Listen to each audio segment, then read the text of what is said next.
बिस्मिल्लाहिर्रहमानिर्रहीम। अस्सलाम वालेकुम स्टूडेंट्स। बेटा आज हम पढ़ेंगे 10th class physics, lecture number 11, chapter number 10, simple harmonic motion and waves. बेटा हमने लास्ट लेक्चर से न्यूमेरिकल स्टार्ट किए हैं। आज हमारा न्यूमेरिकल 10.3 है। इसकी स्टेटमेंट कुछ यूँ है: find the time periods of a simple pendulum of 1 metre length place on earth and on moon.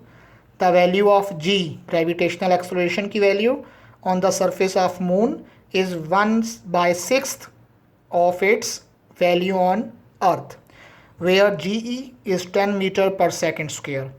बेटा हमने अर्थ पर और मून पर टाइम पीरियड कैलकुलेट करना है सिंपल पेंडुलम का। ऐसा सिंपल पेंडुलम जिसकी लेंथ 1 मीटर हो। ओके। और ग्रेविटेशनल एक्सलरेशन g की वैल्यू मून पर अर्थ के लिहाज से 1/6 है, मीन 6 टाइम कम होती है। तो बेटा अर्थ पर 10 है तो 10 से 6 गुना कम, 10 से 6 टाइम कम अगर हम कर दें तो वो चांद पर ग्रेविटेशनल एक्सलरेशन की वैल्यू बनती है। बेटा सबसे पहले लेंथ ऑफ सिंपल पेंडुलम जो हमारे पास गिवन डाटा में है 1 metre.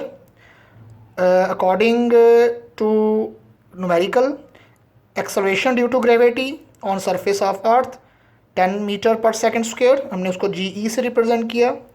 Acceleration due to gravity on surface of moon GM वो हो जाएगा 10/6, 6 टाइम कम है तो 10/6 1.66, हम इसको 1.67 भी लिख सकते हैं मीटर पर सेकेंड स्क्वेयर। बेटा हमने कैलकुलेट जो करना है वो हमने करना है time period on earth TE, time period on moon TM। Earth पर टाइम पीरियड कैलकुलेट करने का simple formula 2πL/g। Length 1 metre है, g की वैल्यू 10 हमने पुट की, पाई की वैल्यू 3.14, 1/10 किया तो 0.1 अंडर रूट, 0.1 का अंडर रूट लें तो 0.3162 आता है। तीनों मल्टीप्लाई हो रही हैं वैल्यूज़ तो उसका रिजल्ट आएगा 1.98 सेकेंड। अप्रॉक्सीमेटली हम इसको 2 सेकेंड लिखते हैं। ओके। अब इसी तरह time period on moon TM is equal to 2πL/gm. GM mean gravitational acceleration on moon. 2πL/gm की जगह g/6 कर दिया। ये सिंपल g मीन अर्थ पर ग्रेविटेशनल एक्सलरेशन, और 6 ऊपर मल्टीप्लाई हो जाएगा L के साथ, 6L/g अंडर रूट आ जाएगा मल्टीप्लाई 2π। 2π की वैल्यू 3.14 जैसे हमने पीछे पुट की है। 6 लेंथ है 1, 6 मल्टीप्लाई 1/10 तो 6 मल्टीप्लाई 1 6 डिवाइडेड बाई 10 0.60। अब इसका अंडर रूट लेंगे 0.7745 आएगा। तीनों को मल्टीप्लाई करें तो 4.86 सेकेंड। तो approximately time period on surface of moon 4.9 second बन जाएगा। तो बेटा इस तरह हम अगर हमें लेंथ गिवन हो सिंपल पेंडुलम की तो हम उसमें टाइम पीरियड कैलकुलेट कर सकते हैं। इसके बाद बेटा हमारे पास न्यूमेरिकल 10.4, उसकी स्टेटमेंट कुछ यूँ है: a simple pendulum completes 1 vibration in 2 second. एक वाइब्रेशन का टाइम बेसिकली टाइम पीरियड होता है, तो ये टाइम पीरियड है हमारे पास 2 second. Calculate its length where G 10, G की वैल्यू 10 मीटर पर सेकेंड स्क्वेयर। इसका मतलब हमने अर्थ पर फाइंड करनी है उसकी लेंथ। ये फर्स्ट न्यूमेरिकल जो हमने किया था उसका first part same to same यही है। Time period of simple pendulum capital T 2 second ऊपर बताया उन्होंने। एक्सलरेशन ड्यू टू ग्रेविटी एक ही दिया हमें G 10.0 या 10 मीटर पर सेकेंड स्क्वेयर।